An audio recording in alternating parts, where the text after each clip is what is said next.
Hello welcome back बच्चों। तो कैसे हो आप सभी लोग। उम्मीद है कि आप लोग सभी अच्छे होंगे। और आज हम लोग पढ़ने वाले हैं रिलेशन बिटवीन ट्रिग्नोमेट्रिक रेशियो। इससे पहले हम ट्रिग्नोमेट्री का बेसिक चीज़ हम जान चुके हैं, है ना। आज हम लोग इसके रिलेशन के बारे में थोड़ा पढ़ेंगे और जानेंगे कि जो ट्रिग्नोमेट्रिक रेशियो होता है उन दोनों के बीच में क्या क्या रिलेशन होता है। यहाँ पर आपको पिक्चर डायग्राम में यहाँ पर दिखाई दे रहा होगा कि एक राइट एंगल ट्रायंगल है जिसमें जो एंगल सी है उसका मान सपोज मैंने रख दिया थीटा। थीटा क्या है? ग्रीक भाषा का एक शब्द है।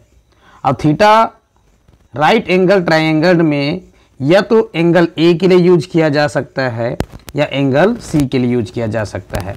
इसका मतलब है कि 90 डिग्री एंगल बी है उसके सामने वाले एंगल के लिए थीटा या फिर उसके ऊपर वाले एंगल ए के लिए थीटा इस्तेमाल किया जा सकता है।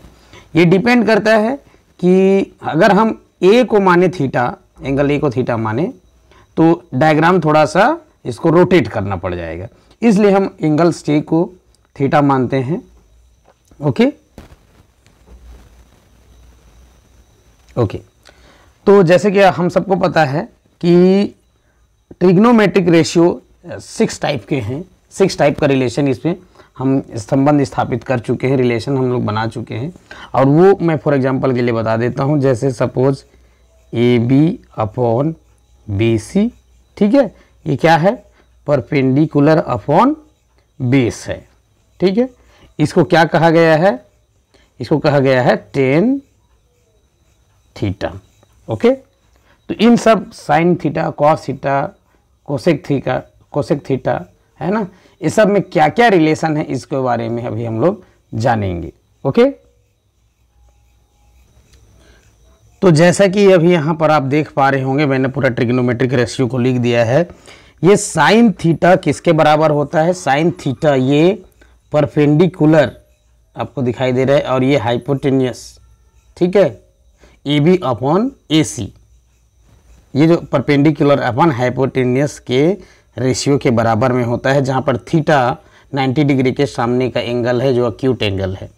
कॉस थीटा इसी तरह से ये आपका बेस अपॉन हाइपोटेनियस का है। टेन थीटा का आप देख पा रहे हैं परपेंडिकुलर अपॉन बेस, ठीक। इसी साइन थीटा का जस्ट अपोजिट यहाँ पर देख पा रहे होंगे ए सी अपॉन ए बी है। इसका मतलब साइन थीटा का जस्ट अपोजिट कोसेक थीटा होता है। सेक थीटा का आप देख पा रहे हो ए सी अपॉन बी सी है। ये ट्रिग्नोमेट्रिक रेशियो है। और रेशियो कैसे आया तो अभी वैसे मैं प्रीवियस वीडियो में बता चुका हूँ, लेकिन अभी थोड़ा सा और बता दूंगा। कॉट थीटा यहाँ पर B C upon A B है जो कि टेन थीटा का जस्ट अपोजिट है। देखिए फ्रेंड्स, यहाँ पे अगर आप देख पा रहे होंगे, अगर हमको रेशियो यहाँ पर बताना है ना, रेशियो बताना है, तो यहाँ पर 3 साइड हैं। कितने साइड हैं? 3 साइड हैं। ओके। तो इस तीनों साइड में हम क्या कर सकते हैं? अगर हम देखेंगे तो यहाँ ए बी को अगर लेना चाहें यहाँ पे, ठीक है, यहाँ पे ए बी एक साइड है, दूसरा साइड बी सी है और तीसरा साइड ए सी है, ठीक है। तो A B upon B C कर लेंगे एक बार और दूसरा ए बी अपॉन ए सी कर लेंगे। समझ गए? 2 रेशियो बन चुका। अब इसी को मानते हैं कि बी सी अपॉन ए सी कर लेंगे एक बार और B C upon A B कर लेंगे एक बार में।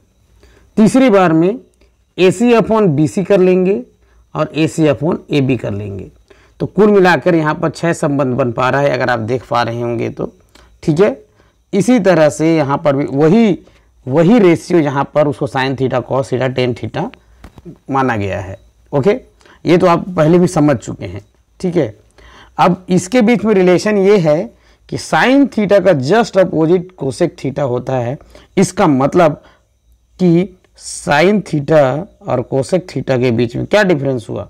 अगर आप यहाँ पर देख पा रहे होंगे तो साइन थीटा ए बी है और अपॉन ए सी है, यही है।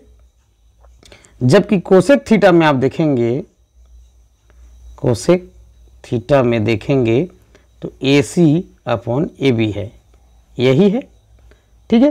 तो ए बी यहाँ भी है और ए बी यहाँ भी है, ए सी यहाँ भी है और ए सी यहाँ भी है, लेकिन यहाँ पर ये अपोजिट में है। जो ऊपर था वो नीचे हो गया है, जो नीचे है वो ऊपर हो गया है। ठीक है, ओके, समझ में आ रही है बात।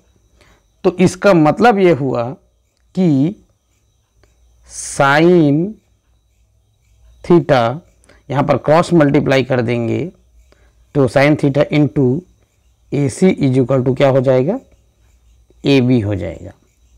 Sign theta multiply A C is equal to A B. तो ए बी का वैल्यू अगर साइन थीटा ए सी है तो हम कोसेक थीटा में उसका वैल्यू को रख देंगे। अब यहाँ पर देख पा रहे होगे कोसेक थीटा में ए सी अपॉन ए बी का वैल्यू क्या है हमारे पास, sign theta into A C. Okay, अब ये ए सी और ए सी कैंसिल आउट हो गया। इससे क्या निकल के आया हमारे पास कि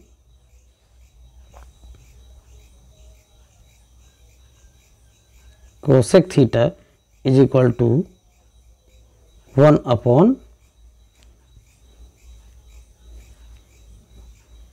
साइन थीटा। ठीक है, ये cosec theta is equal to 1 upon sine theta, ये हमारे पास निकल कर आया।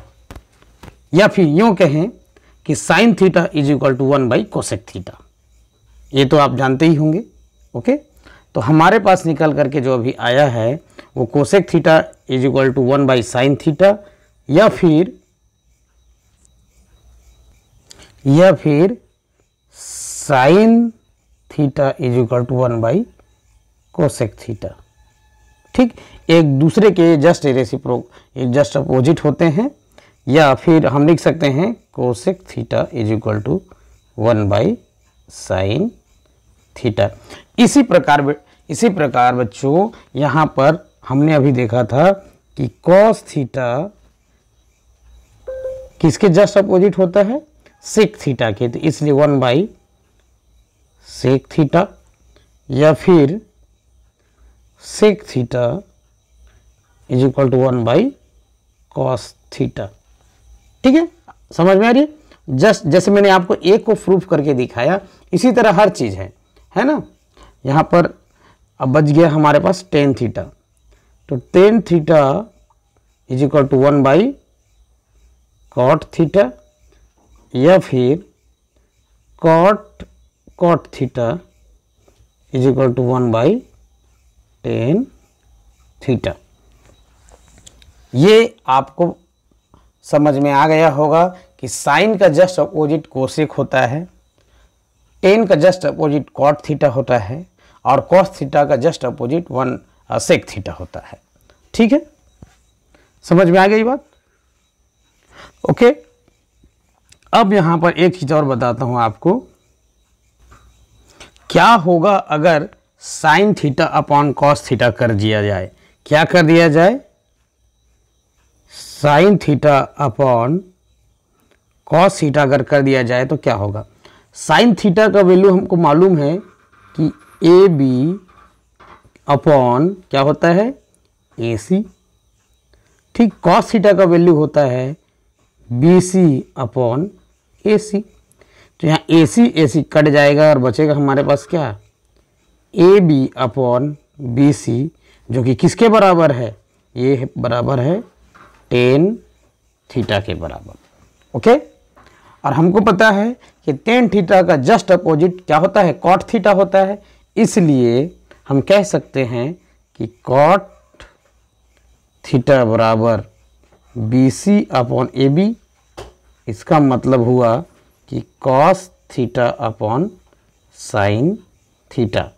अभी मैं आपको जितना भी ये आइडेंटिटीज बताया हूँ, जितना भी आपको रिलेशन बता रहा हूँ, इसको आप नोट डाउन के करके रखिए। ओके, तो यहाँ पर और भी हम मल्टीप्लाई क्रॉस मल्टीप्लिकेशन करके 1 का वैल्यू हम क्या लिख सकते हैं, ये सब भी और हम जानकारी यहाँ पर लगा सकते हैं, दिखा सकते हैं। ओके, तो नेक्स्ट वीडियो में हम लोग इसके क्वेश्चन सॉल्व करेंगे, और क्वेश्चन सॉल्व करेंगे तो अभी मैं आपको जो बताया हूँ वो सब चीज़ आपका क्लियर हो जाएगा। कोई डाउट है तो कमेंट बॉक्स में पूछिए और मैं डिटेल में वीडियो बनाने का प्रयास करूँगा। ओके।